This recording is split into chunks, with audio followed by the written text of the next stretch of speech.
صباح الخير أو مساء الخير على حسب ما بتشوفوا الفيديو. النهاردة هنعمل فطاير جبنة. دي لبنة وجبنة، أي نوع جبنة بتفضلوا عندكم في البيت. دي حبة البركة. هنا حطيت اللبنة على الجبنة وهرستهم مع بعض. حبة البركة ممكن بنضيف معلقة صغيرة ده زعتر، هنعمل فطاير زعتر كمان النهاردة. ده زيت زيتون بنستخدمه في العجينة وللزعتر.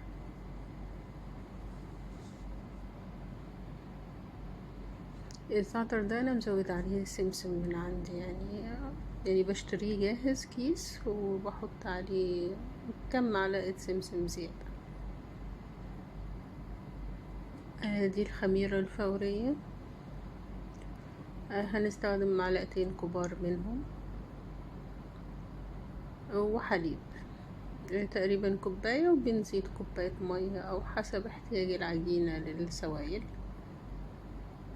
دي مية دافية علشان أفعل الخميرة. هنحط معلقتين كبار سكر ومعلقتين خميرة. دي أول معلقة، 2. بنقلبهم كويس وبعدين بنضيف عليهم معلقتين كبار خميرة.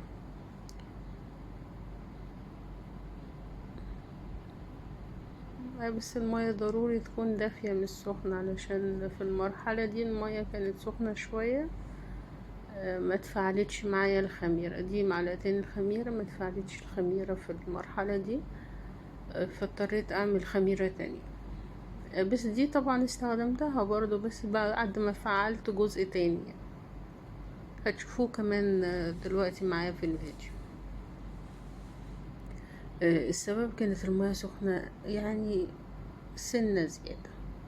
دول معلقتين دقيق برضو بيساعدوا ان الخميرة تتفاعل، بس برضو للأسف ما تفعلتش معايا بسبب المياه السخنة بزيادة. يعني الخميرة عايزة المياه يدوبك بس كده، زي تقدري تستحمليها لو اخدتي بس كده حطيتي صباعك فيها شوية، بتقدري تستحملي الدفيان بتاعها من السخونية. هنا الدقيق استخدمت تقريبا 1.5 كيلو. نخلتهم في طبق كبير كده شوية عشان نقدر نتحكم في العجينة. هنعجن بايدينا، مش محتاجة عجان خالص. دي نص معلقة ملح صغيرة بنرشها على العجينة وبنقلب. استخدمت كمان معاها بيكنج باودر على الكمية ديت. خدت معلقتين صغيرين برضو حطيتهم على الدقيق، يعني الدقيق حطينا عليه الملح معلقة صغيرة او اقل شوية، ومعلقتين بيكنج باودر صغيرين. برضو ده بيساعد على ان العجينة بتاخد راحتها، وبتساعد الخميرة نفسها ان هي تبقى العجينة هشة كده وطرية. ده يعني في برطمان كده بنحط اللبن على المية الدافية. اللبن كان ساقع طبعا جاي من التلاجة وكده، فضفت عليه شوية مية دافية واستخدمتها مش مباشرة، يعني ما بين كل لقطة ولقطة انا بعمل حاجة تانية، بس في تجميع الفيديو جاي ورا بعضه يعني. هنا بنستخدم بيضة واحدة. دي كلها بتدي غناوة للعجينة انها تبقى صحية وحلوة ودسمة، مش دسمة بالدرجة يعني، بس فيها مكونات حلوة يعني اللي ياكله. هنا دي العجينة التانية، الخميرة التانية استنيتها تقريبا 10 دقايق كده، ما رفعتش. لما بترفع بتبين ان فيها فقاعات كده هوا، واخدة هوا كويس. فاضطريت ان انا اعمل دي واستنيت عليها برضو، بس يعني حرصت ان انا المية تكون دافية بالمعقول، مش سخنة يعني، علشان بوظت الخميرة التانية يعني. بس برضو استخدمتها، يعني دي اتفعلت. شايفين الرغاوي ديت؟ هي دي معنى تفاعل الخميرة. حطيتها، يعني هي تفاعلت بس بعد مدة طويلة. وهنا دي البيضة بنحط عليها يجي معلقتين خل كبار كده او ربع كوباية صغيرة دي على البيضة. وبنقلب بقى العجينة، وبنستخدم زيت زيتون. حطيت تقريبا ربع معلقة على العجين، يعني على الدقيق نفسه، وبدأت نعجن بقى وكده. هنا ده زيت الزيتون ربع كوباية، وبعدين بقية الزيت الزيتون بلم بيه العجينة في الآخر. يعني دوت مع الدقيق بنفضل نقلب كده لحد ما نشوف ان خلاص يعني اختفت او انها تدخلت في الدقيق شوية. بنبدأ نحط السوائل بتاعتنا اللي هو اللبن مع المية الدافيين. ما نستخدم حاجة سخنة خالص في العجن. ده في اللي انتي تستحمليه تحطي صباعك فيه، مش ما تحسيش بالحرارة قوي في السوائل اللي انتي بتحطيها عشان الخمير. المية ليه بنحطها مع الحليب؟ لانها برضو بتساعد ان على الطراوة اكتر من ان يبقى كلها لبن او كلها يعني في ناس بتحط زبادي وبرضو بيساعد، يعني ان هو العجينة تبقى هشة وحلوة. هنا انا لميتها بس بالمعلقة، لسه ما عجنت فيها شيء، لان لما بتعجني مرة واحدة مع العجينة بتشد. فانا الفترة دي يا دوبك لميتها بالمعلقة وغطيتها وسبتها 10 دقايق. هنا رجعت لها بعد 10 دقايق ولميتها بالزيت، ما حطيتش سوائل تاني.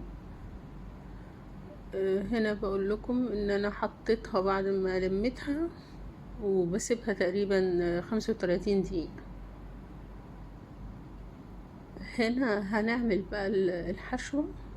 هاخد تقريبا يجي 3 معالق او 5 معالق زعتر في بولة كده على جنب، عشان هو ده اللي انا هستخدمه في الحشوة. وبعدين هحط عليها زيت زيتون شوية حلوين، يعني دولت لو خلصتهم واحتاج تاني بعمل تاني، لكن مش هعمل كمية كبيرة ومش هستخدمها في العجين مثلا او كده، لان مش الكل عندي بيحب فطاير الزعتر. فدي للي حابب ياخد 1 2 كده. وبس بنقلبها وبركنها على جنب، بغطيها. يعني انا عندي حشوة الزعتر وحشوة الجبنة على اللبنة. ليه حطيت لبنة على الجبنة؟ لانها بتهدي الجبنة شوية لو حادقة لو حاجة، وكمان بتديها طراوة في العجينة، عشان الجبنة لما بتحطيها في العجينة بتفرول مع السخونية وكده. لكن اللبنة بتديها مجال انها تبقى يعني كريمية شوية. يبقى دولة الحشوتين اللي احنا هنستخدمهم. هنا الصاج اللي انا هستخدمه، والعجينة ما شاء الله عليها رفعت معايا وبالهنا والشفا. هنا بقول لكم بنطلع الهواء بعد العجينة ما بتختمر عشان نقدر نشتغل فيها، لان هي بتختمر على مراحل. يعني اختمرت عندي نص ساعة في الاول، وبعد كده هو هقرصها واحشيها واسيبها قبل ما اخلص باقي العجينة. عمل معايا صاجين وصاج صغير كده للزعتر. هنا دوت اول صاج جهزته، وده صاج الزعتر، وده الصينية التانية اللي طلعت من العجينة المفتوحة ديت زعتر مع زيت زيتون. يعني باخد كور صغيرة كده واحطها في الصينية، واحط عليها معلقة صغيرة من الزعتر، وبفردها بقى يعني بصبعنا كده. بننزل فيها الحشوة شوية عبال ما تيجي تخش الفرن بتختمر تاني. يعني انا بعد ما بخلص العجين كله ببدأ اشغل الفرن. كده بيدي مجال اول صينية انها تختمر براحتها، مش اول ما اخلص على طول ادخل الفرن، لا، بنخلص الكمية اللي عندنا ونبدأ نحط عليها حاجة كده للتلميع. انا حطيت شوية لبن ومعلقة نسكافيه سريع الذوبان طبعا، ودهنت الوش بفرشة، وبعدين شغلت الفرن. هنا بعد ما طلعت من الفرن بنغطيها، لازم نغطيها بعد ما طلعت من الفرن. هنا بوريكم الفطاير من الوش وكده. احنا ما حطيناش بيض للوش. هنا فطاير الزعتر جميلة ما شاء الله، بالهنا والشفا. ده تاني يوم بوريكم ان الفطاير طعمها جميل، فطرت بيها انا تاني يوم وكده.